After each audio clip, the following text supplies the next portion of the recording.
इसमें एक ही chlorine atom है तो मोनो हेलोजन हुआ।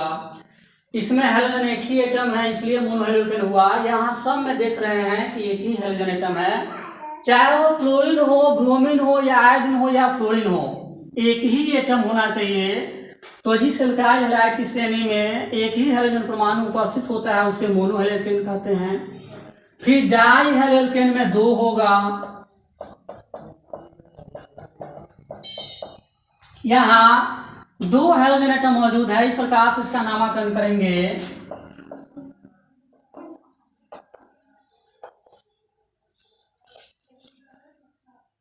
One two die hello ethane. यहाँ पहले पर भी एक है, दूसरे पर भी एक है, यानी हेलोजन एटम है, तो यहाँ नामकरण करेंगे 1 और 2। तो 1 2 डाई हेलो इथेन। 1 पर भी हेलोजन है, 2 पर भी हेलोजन है, तो यहाँ 1 2 हाइफन डाई हेलो इथेन, जैसा कि इसके नामकरण हम कल बताए थे इसमें, इससे पहले वाली क्लास में। तो यहाँ ये डाई हेलो इथेन है, यानी ऐसा एल्काइल हैलाइड जिसमें केवल दो हेलोजन परमाणु उपस्थित रहता है उसे डाई हेलोजन कहते हैं। इसी प्रकार से ट्राई हेलोजन में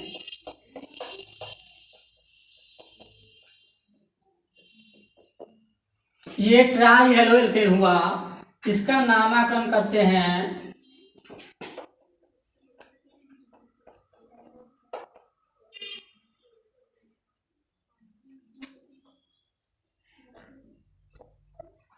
1 2 3 ट्राई हेलो प्रोपेन। 1 पर भी एक है, 2 पर भी है और 3 पर भी है, तो 1 2 3 तीन है हेलोजन, तो ट्राई हेलो प्रोपेन, चूंकि 3 कार्बन को प्रोपेन कहते हैं। और यहाँ ये चीज ध्यान देना है कि ये फॉर्मूला हम लिखते कैसे हैं। कार्बन एक टेट्रावैलेंट एलिमेंट है, यानी वो 4 सहसंयोजक बंधन का निर्माण करता है। यहाँ एक बॉन्ड ये है और दूसरा बॉन्ड ये है, तो यहाँ पर 2 हाइड्रोजन की कमी है, इसलिए यहाँ CH2 दिया गया है। यहाँ पर एक ही हाइड्रोजन है, फिर यहाँ पर 2 हाइड्रोजन है। विद्यार्थी अक्सर करता क्या है कि देखता है यहाँ 2 है, यहाँ 2 है, तो यहाँ भी 2 डाल देता है, ऐसा नहीं है। उसमें कार्बन का 4 बॉन्ड गिनेंगे, यहाँ 2 बॉन्ड है और 2 कमी है, इसलिए यहाँ पर 2 हाइड्रोजन हुआ। अब यहाँ देखिए यहाँ 3 बॉन्ड है, 1 2 3 कोवलेंट बॉन्ड पहले से मौजूद है, तो यहाँ पर एक ही हाइड्रोजन होगा, चूंकि 4 ही उसका बॉन्ड पूर्णना चाहिए। यहाँ पर फिर 1 और 2 बॉन्ड है, इसलिए 2 हाइड्रोजन है। इस प्रकार से इसको हम लिख सकते हैं आसानी से। और इस तरह से यहाँ पोली हेलोजन में भी हम 4 डाल देंगे, तो 1 2 3 4 टेट्रा हेलो ब्यूटेन हो जाएगा। कोई जरूरी नहीं था, कोई जरूरी नहीं है कि यहाँ ट्राई हेलोजन है तो यहाँ हम 3 हेलोजन तो देंगे ही, लेकिन कार्बन हम 3 भी दे सकते हैं, 4 भी दे सकते हैं, 5 भी दे सकते हैं। इस तरह से अगर हम 3 लिखना है, CH2X CHX CHX, यहाँ पर CH3, ये भी हम ले सकते हैं। ये कंपाउंड भी ट्राई हेलोजन ही कहलाएगा, चाहे इसमें हम कार्बन 1 2 3 4 क्यों नहीं देते। कार्बन हम जितना चाहे उतना दे सकते हैं, लेकिन यहाँ हेलोजन कहीं 3 ही एटम देंगे। अब इस तरह से इसका नामकरण करते हैं, तो 1 2 3 ट्राई हेलो ब्यूटेन। यहाँ ब्यूटेन इसलिए लिखा गया है कि यहाँ टोटल कार्बन आपको 4 है जो पेरेंट हाइड्रोकार्बन है। यहाँ 1 पर X है, 2 पर X है, 3 पर X है और 4 पर X नहीं है, तो यहाँ CH3 होगा, चूंकि यहाँ एक बॉन्ड पहले से मौजूद है, इसलिए 3 हाइड्रोजन होगा।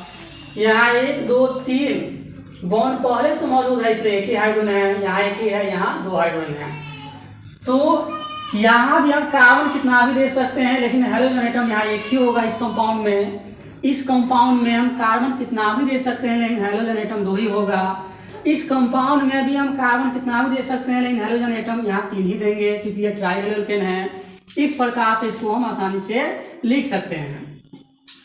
तो ये एल्काइल हैलाइड का वर्गीकरण किसके आधार पर हुआ, हेलोजन परमाणु की उपस्थिति के आधार पर, जिसको mono halogen, die halogen, try halogen और पोली हेलोजन कहते हैं।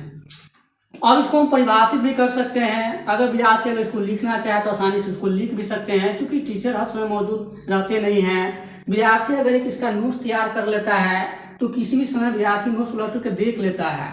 केवल यहाँ पर समझना ही जरूरी नहीं है, इसको लिखा भी कैसे जाता है, इसको परिभाषित भी कैसे किया जाता है। कोई आदमी अगर परिभाषा पूछ देता है तो वहाँ विद्यार्थी अचंभित हो जाता है। विद्यार्थी ये कहता है कि हम तो पढ़ चुके हैं, लेकिन जब पूछा जाता है कैसे परिभाषित करेंगे तो वहाँ वो जवाब नहीं दे पाता है। इसलिए इसको लिखना भी थोड़ा बेहतर हो जाता है। तो ये मोनो हैलोएल्केन है, यानी ऐसा एल्काइल हैलाइड जिसमें केवल एक ही हैलोजन परमाणु उपस्थित रहता है, उसे हम मोनो हैलोएल्केन कहते हैं। जिसका एग्जाम्पल हो गया methyl chloride, ethyl halide, propyl chloride, butyl bromide. Dihaloalkane वह एल्काइल हैलाइड जिसमें केवल 2 हैलोजन परमाणु उपस्थित रहता है, उसे हम डाई हैलोएल्केन कहते हैं। जैसे यहाँ 1,2 डाई हैलोइथेन। डाई हैलोएल्केन वह एल्काइल हैलाइड जिसमें केवल 3 हैलोजन परमाणु मौजूद रहता है, उसे हम ट्राई हैलोएल्केन कहते हैं। पॉली हैलोएल्केन वे हैलो कंपाउंड जिसमें 4 या 4 से ज़्यादा हैलोजन परमाणु उपस्थित रहता है, उसे हम पॉली हैलोएल्केन कहते हैं। तो इस प्रकार से ये नाम से क्लियर है। चूंकि नाम भी इस आधार पर दिया जाता है कि विद्यार्थी को बिना रटे हुए या किसी भी आदमी को बिना रटे हुए उसके बारे में जानकारी हासिल हो जाए और वो नाम अधिक समय तक को याद रख सके, इसलिए इसके गुणों के आधार पर, संख्याओं के आधार पर ऐसा नाम दिया जाता है वैज्ञानिकों के द्वारा कि उसे आसानी से लंबे समय तक याद रखा जा सके। तो ये हैलोजन परमाणु की संख्या के आधार पर एल्काइल हैलाइड का वर्गीकरण हुआ। अब फिर इस कंपाउंड की श्रेणी में इतने सारे कंपाउंड है कि वर्गीकरण में भी वर्गीकरण आ जाता है। अब पुनः मोनो हैलोएल्केन का भी वर्गीकरण किया गया है। तब हम लोग चलेंगे कि मोनो हैलोएल्केन को कितने भागों में बांटा गया है।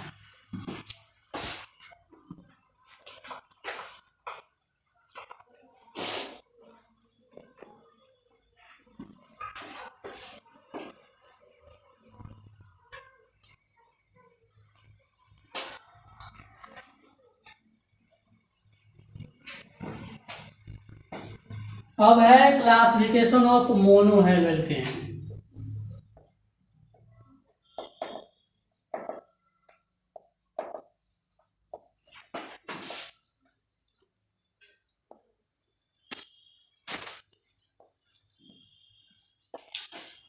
मोनो हैलोएल्केन का वर्गीकरण।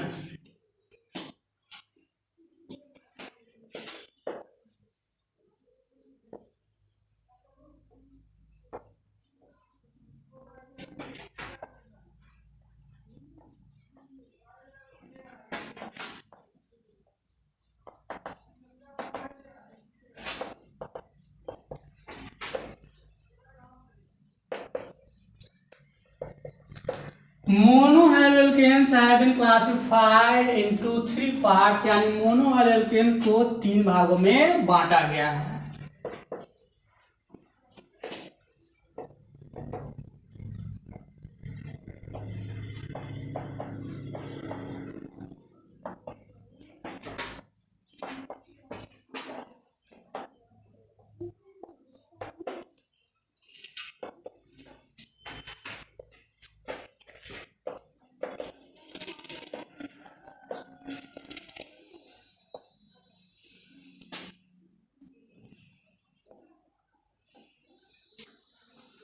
पहला है प्राइमरी एल्काइल हैलाइड या 1 डिग्री एल्काइल हैलाइड या प्राइमरी मोनो हैलोएल्केन या 1 डिग्री मोनो हैलोएल्केन।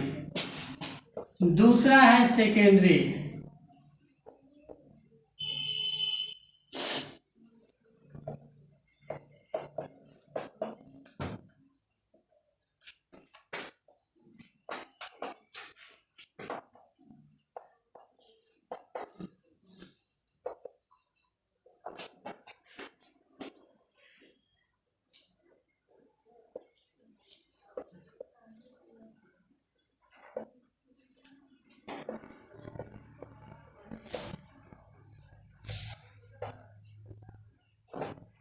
दूसरा है सेकेंडरी एल्काइल हैलाइड या 2 डिग्री एल्काइल हैलाइड या secondary mono haloalkane.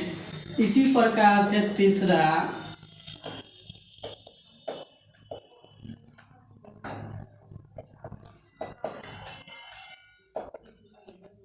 Tertiary alkyl halide या 3 डिग्री एल्काइल हैलाइड या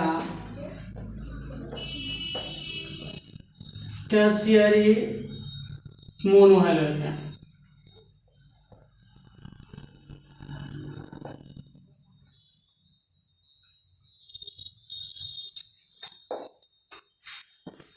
क्लासिफिकेशन ऑफ मोनोहेलोकेन यानी मोनोहेलोकेन का वर्गीकरण, इसको हम हिंदी में लिख सकते हैं मोनोहेलोकेन का वर्गीकरण।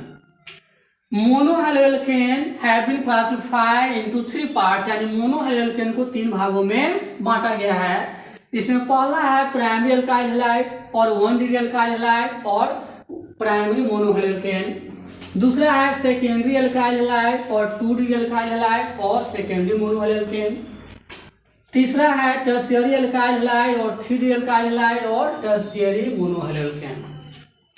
कहीं ये नाम लिखा रहता है, कहीं ये लिखा रहता है, कहीं ये लिखा रहता है, तीनों एक ही चीज है ना। इसे हम primary alkyl halide, secondary alkyl halide, tertiary alkyl halide भी कर सकते हैं।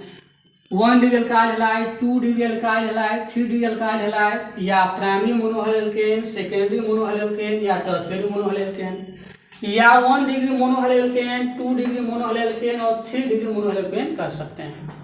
ये भी नाम से क्लियर है, प्राइमरी, सेकेंडरी और टर्शियरी।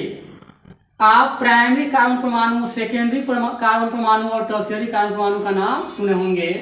उसी के आधार पर ऐसा मोनोहेलोकेन या ऐसा एल्काइल हैलाइड जिसमें हाइड्रोजन परमाणु प्राइमरी कार्बन परमाणु से जुड़ा रहता है, उसे हम प्राइमरी मोनोहेलोकेन कहते हैं।